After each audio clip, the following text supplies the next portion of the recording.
Armenia's second president Robert Kocharyan will remain in custody for additional 2 months, the court ruled on Friday. Kocharyan has been charged with the overthrow of constitutional order in the country in March 2008.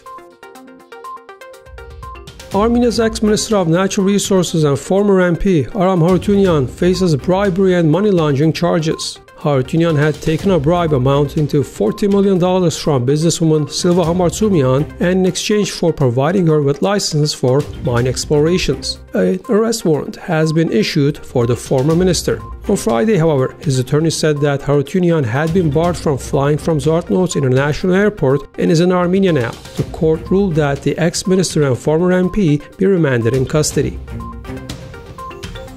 The chairpersons of all 11 standing committees of the new National Assembly of Armenia have been elected. As reported earlier, the country's new legislature will have 11 standing committees instead of the previous 9. 8 of these committees will be headed by the majority My Step faction, the Prosperous Armenia faction will have 2 committees, and the Bright Armenia faction 1.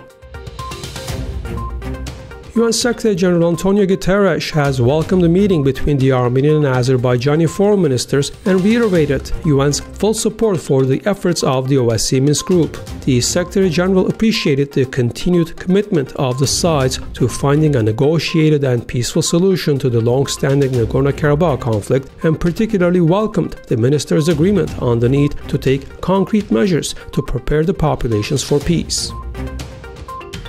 The tone of the comments by Azerbaijan goes beyond diplomatic decency. Russian Foreign Minister said in a statement with respect to Baku's explanations on the ban for Russian nationals of Armenian origin to enter the country. Russia's Foreign Office called Azerbaijan's approach unacceptable and demanded meaningful explanations on each incident involving Russian nationals. We also expect official clarifications through diplomatic channels regarding the hints of the Azerbaijani side on the need for Russian citizens to coordinate trips to Azerbaijan with the Republic's embassy in Moscow, the ministry said.